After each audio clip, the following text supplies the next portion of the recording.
Hi there, my name's Joshua, and if it wasn't painfully obvious, I'm a white guy. I'm so white that I've never had a tan in all my years. Oh, I've had more than my fair share of sunburns, but my skin would just peel and I'd be plain white again.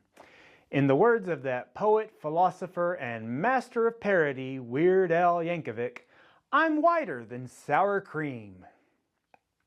I grew up in a small town in Alabama. Actually, it's a bit of an overstatement. I grew up in an unincorporated community with a total population of fewer than 3,700 people. But I'd say I had an all-American upbringing. I was taught to live by high ideals and good values. I learned to be kind and respectful, to treat others as I'd want to be treated. I learned to love my country, to be patriotic, and to strive to uphold the ideals of the Founding Fathers. I learned to cherish the freedoms we enjoy and to revere the men and women who died to secure and defend those freedoms. My father was not a man of many words, but he was the kindest and most moral man I've ever known. When he did speak, I listened. I never heard him say an unkind word about anyone. He never uttered a word that could be construed as racist, and treated my black friends the same as my white friends when they'd come over. I'll admit he was a bit uncomfortable around gay people, yet I don't remember him saying anything unkind.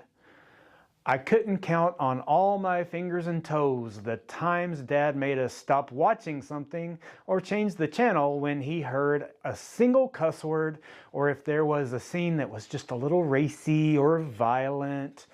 Heck, we couldn't even watch The Simpsons because Bart was disrespectful to his parents. One lesson my dad taught me, and I remember it like it was yesterday, was to always vote Republican, because the Republican Party was the moral party. And I'm sure at the time that was because the Republican Party was against things like abortion and gay marriage, among other things.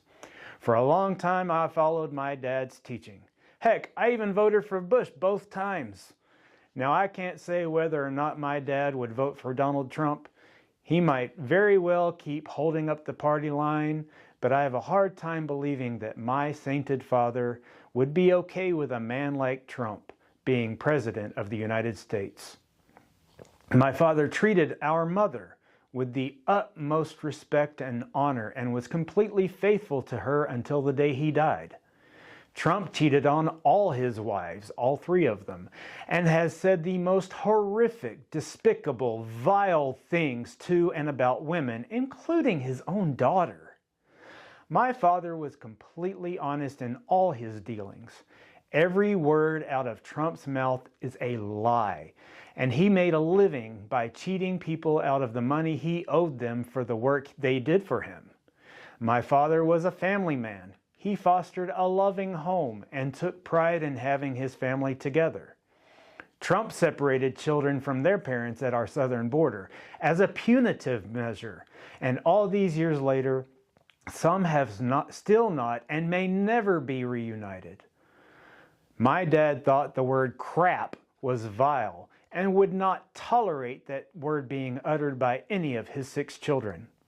He also hated fighting and violence.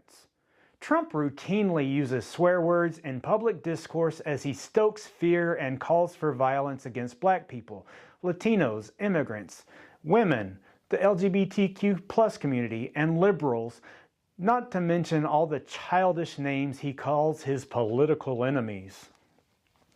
My father was indeed an example of Christ-like love and selfless service throughout his life.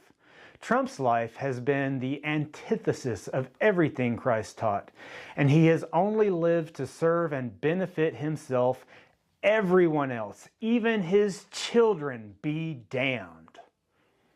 Now, I can't say whether my father would vote for Trump, and I have 5 siblings who may have their own opinions, so I don't want to speak for anyone else. I'd like to think that the current MAGA version of the Republican Party would be completely unrecognizable to him. At least it's certainly far different to the Republican Party I grew up believing in.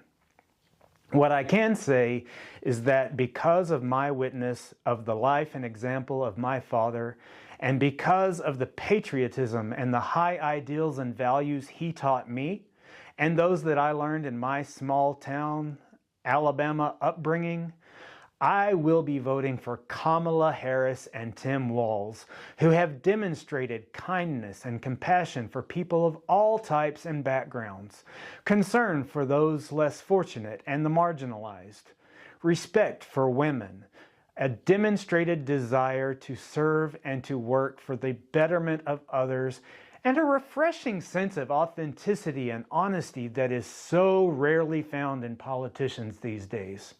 In other words, Kamala Harris and Tim Walz have earned this white guy's vote because they align more with the loving and gentle Jesus Christ I was taught about when I was growing up, and the example of Christ my father set throughout his life.